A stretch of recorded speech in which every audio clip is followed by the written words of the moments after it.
Hi, everybody. Welcome back to Pathwise Live. We've been having some technical difficulties getting the video to not be choppy. If any of you know how to help me on that, I'd appreciate it. What I'm doing right now instead is just creating a video that does the same thing that I can download. My name's Tim Bradley. I'm a licensed psychotherapist and author of the training guide, Creating the Life I Love. I'll be your host for today as we talk about restructuring thoughts. Before we get too far into that, there's some questions. Do your thoughts work for you? Do they generate the emotions that you want to feel? Do they move you to behave in ways that work for you? So just a quick review. Last time we talked about interfering in creative behavioral analysis. We took a specific behavior that interfered with your life, broke it down into pieces mindfully. We observed it, described it, stayed with it, one piece at a time, your thoughts, your behaviors, what was going on in your body, all in what was happening. Did it without judgment, and then does it work for you? So if it didn't work for you, then you created a creative behavior analysis where you created a way of being. Now, so I just want to review those steps. Create a way of being that inspires and excites you to your core. Then choose the emotions, the thoughts, the behaviors that match the person you're creating yourself to be. Third is to practice and adjust your creative way of being throughout the day. And I mean throughout the day. If you're not able to do it in front of somebody or whatever, do it in your head because your brain doesn't know difference. So if you practice in your head, and as many times as you can, the reason is we want to develop and create neural pathways that are stronger than the old pathways of being. So today we're talking about restructuring thought. We're taking the specific thoughts that match your creative way of being, okay? We're consciously constructing specific thoughts that trigger desired emotions that move you to act out your created way of being. You know, your thoughts are generated from your cognitive brain or your reason mind. Here's a little map that gives you an example. Inside the circle, you have three small circles. You have the cognitive brain or reason mind. You have the emotional brain or emotion mind, and the behavioral brain or behaviors that act out. Above all that, you see in the big circle is mindfulness. So mindfulness is the skill that helps you to observe, describe, and stay with what's going on, and then create a way that works for you. Thoughts include concepts, ideas, beliefs, language, interpretations, and meanings. Thoughts have an incredible impact on your life.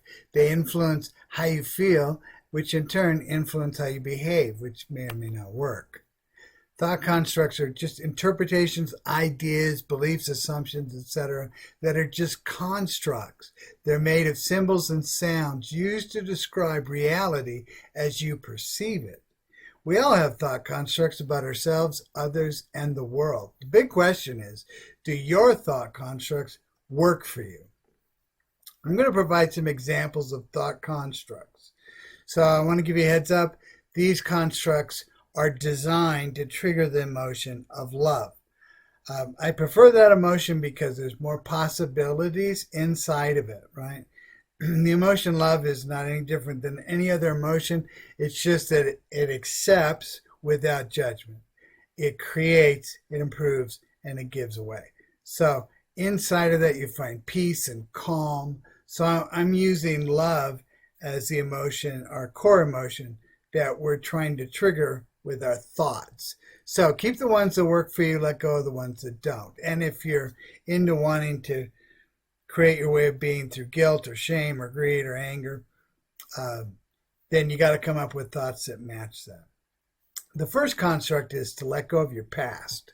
Your past doesn't exist. It never has, and it never will. I know a lot of people believe, and no, my past exists, it's behind me. Look behind you, it doesn't exist. It's not there. It's nowhere to be found because it doesn't exist and it never has. You've never had a past.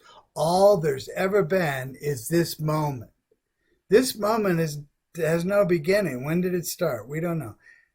When did it end? It hasn't ended. This moment is all that ever existed. Your past and your future are figments of your brain's imagination. So, what you think is your past is nothing more than your brain's best guess of what happened. It's not really the past itself. Making decisions based only on your past understandings limits you to live inside the world of your interpretations and makes you a slave to your past. You don't have to be a slave to your past. You have the option to transcend your world of past reasons and interpretations and become whoever you choose to be, because you choose to be.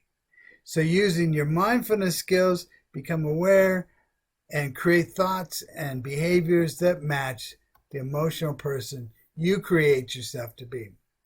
Here's another construct. What you think you know. This really ticks a lot of people off. What you think you know, you don't know. It's a story. That's all it can ever be. All you've ever been able to do is perceive life experiences through your senses. Your brain interprets these sensations based on past experiences, and then it creates a story that makes them mean something, and it does it that fast.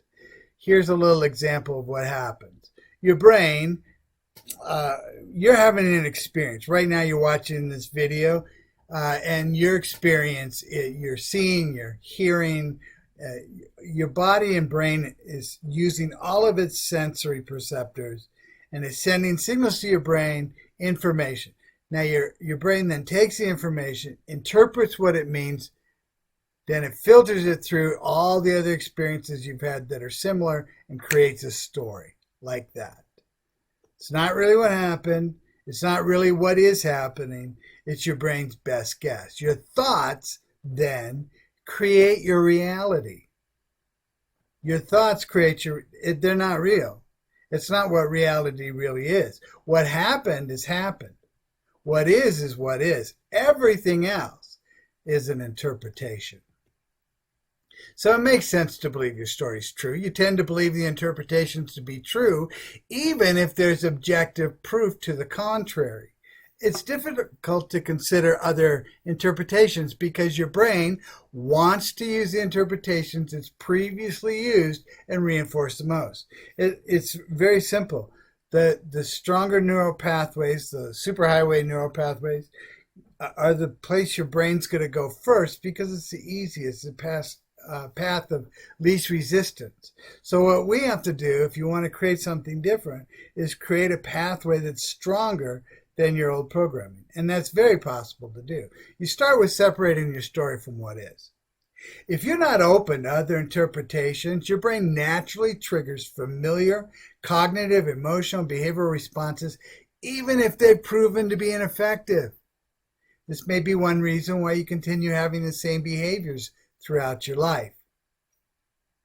Here's another construct, what you know. Another one that people don't always like to hear. There's what you know. You might have heard this. Some things. Then there's a whole bunch more of what you know you don't know, right? And then there's what you don't know you don't know. That's infinite. That's not some things or a lot of things. That's infinite. It never ends. I can't even say 99.9%. What we know is infinitesimal. So if there's really not much that we know, and we think we do and we don't, then it might be a good idea to let go of being right. You often convince yourself into believing that you're right, even though you're right is just your brain's best interpretation or story of what is.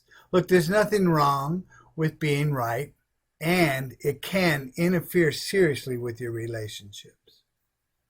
Another type of thought construct that we want to restructure is assumptions.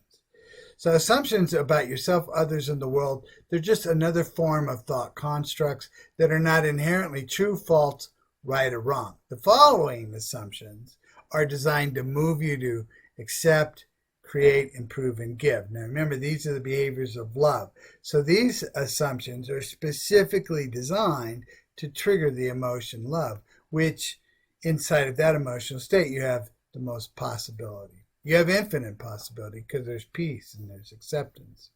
So just notice how these assumptions make you feel and what they move you to do. The first one is, I'm perfect, whole, and complete. There is nothing wrong. Never has been and never will be. A lot of people say, no one's perfect. Well, mathematically, if no one is perfect, that makes every human being perfect if they're not perfect, because that's the way human beings are. In other words, perfect doesn't mean you never make mistakes. Perfect just means everything you need is there, and there's only one of you in the universe. You're unique. You're perfect in that way. It's not a judgment, it's a description. Whole and complete, you got everything you need. If you're paying attention to this and you're getting some of it and it's helping you, you got everything you need. You got a brain that works. And there's nothing wrong. You can judge that something's wrong, and then you're moving into the emotion of guilt. We're going to talk more about that next week. Love doesn't judge. It just accepts what is. Perfect, whole, and complete, there's nothing wrong. In other words, there's no judgment. There's no judgment, good or bad, about what is. I do the best I can, I always have, and I always will. Another one people have a hard time with. I often hear this, oh man, I could have done so much better. I wish I would have. I should have. And I didn't. And there's so many times when I could do better. Okay, here's the reality. Neurologically, your brain always does the best it can. What your brain does is it's a supercomputer. Terabytes of information that it scans in a nanosecond every time you make the smallest to the largest decision. And then in that second, it goes, here's the best option. Now, it may not be the one that works. It's the one your brain came up with. So it may not work, and it was the best you could do. Prove me wrong. I accept you and me just as we are, and the world just as it is. Acceptance is one of the behaviors of love. Radical acceptance, no judgment. I accept you without judgment. There's nothing wrong with you. There's nothing wrong with me. And there's nothing wrong with the world. A very hard one to swallow. If you want to live inside of the emotion of love, where there's more peace, access to joy, and infinite possibilities, then you have to do the behavior. And the behavior is accept. And the words are, I accept myself and you just the way we are, and the world just the way it is. Another construct is meaning. We make meaning of everything. It's simply a construct that our cognitive brain comes up with. None of it means what we think it means. It's just the best we came up with. Have you ever wondered, for instance, about the meaning of life and where it can be found? Well, I have the answer, and here it is. Are you ready? The meaning of life cannot be found. Meaning is created in your cognitive brain, your cognitive mind, your reason mind. It makes meaning out of everything. There's no meaning inherently outside of you or inside of you other than what you create in your brain. Life itself has no meaning other than what your brain creates. And you might be asking yourself right now, what does that mean? You may have embraced someone else's meaning. As soon as you do, it becomes yours. If your meanings work for you to live the life you love, keep doing them, keep keeping them. If not, let them go and create meanings that work. So finally, I want to leave with you a construct. It's a poem that I wrote about meaning, about who I am, about who you are, about what life is. It's called Who We Are. We are human beings. We are human. We are sensing, feeling, doing, and reason-making machines. We are being. Life, being. Our lives are empty and meaningless. Life itself is empty and meaningless. The idea that our lives are empty and life itself is empty and meaningless is itself empty and meaningless. Our lives and life itself mean only what we create each of them to mean. We are nothing. No thing. This is the being of us. The human is a meat sack. It's the mechanics. It's a thing can be measured and weighed. The being of us cannot. It is no thing. And out of no thing, we can create anything or nothing. Accept all things, change nothing, create anything. The possibilities are endless. Welcome to being who we are. So please check out the links to my website, my products and services, and appointment calendars. If you have any particular traumatic issues you want to resolve and you're not in the Colorado Springs area, you can still reach me through my appointment calendar, and we can work online with a HIPAA-compliant video program. It's very easy to do.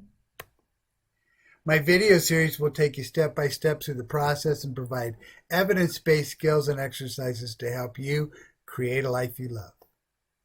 Next week on Pathwise Live, we're going to talk about how to regulate your emotions. So remember, create a way of being, then restructure your thoughts to match your way of being that you're creating, regulate your emotions to match who you're creating, and reinforce behaviors that match who you're creating. Keep practicing and practicing. Guess what? After a while, the being you create becomes automatic. So I want to thank you for watching, and have a great day.